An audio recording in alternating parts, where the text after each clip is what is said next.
L'OL conforte sa deuxième place. Photo AFP, tout n'a pas été parfait mais l'OL s'en contentera. Face à une équipe dijonnaise extrêmement joueuse, les Lyonnais, privés de Mariano mais avec Fekir, ont soigné leurs entames de mi-temps pour faire la différence. Dès la 4e, Memphis, parfaitement servi par Raphaël, a fait trembler les filets de Rennais, 0-1. Bis repetita en deuxième mi-temps avec la copie conforme du premier but. Sur un nouveau centre de Raphaël, Aouar a remis son équipe dans le sang de la marche juste après la reprise, 1-2, 49e. 4 minutes plus tard, Fekir a feinté 3 défenseurs dans la surface et piqué son ballon pour tromper Rennais, 1-3, 53e. Fébrile en défense, la formation de Bruno Genesio a manqué de maîtrise à de trop nombreuses reprises pour s'offrir un succès tranquille. L'OL dominateur malgré quelques absences idéalement lancées par Memphis, les Lyonnais ont progressivement reculé avant de se montrer apathiques sur l'égalisation de Sliti, 1-1, 26e.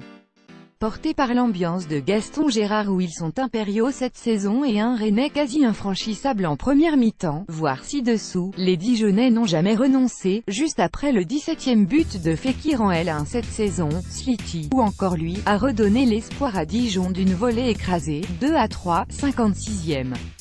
En souffrance, la défense rhodanienne a alors subi les assauts bourguignons et aurait même dû être sanctionnée d'un pénalty après un tacle mal maîtrisé de Raphaël sur Saïd, voire ci-dessous.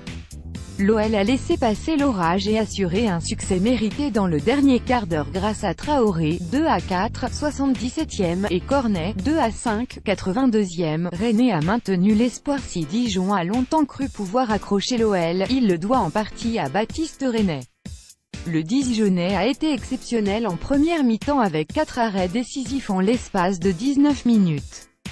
Le portier bourguignon a écœuré Fekir à 3 reprises 15e, 17e, 34e, puis empêché Raphaël de marquer en se couchant sur une frappe du latéral brésilien, 30e. À lire aussi, Baptiste Rennais, faire tomber un gros à domicile. La polémique de la soirée, le pénalty non sifflé pour Dijon, c'est l'action qui va donner du grain à moudre à ceux qui pensent que l'OL est favorisé par l'arbitrage.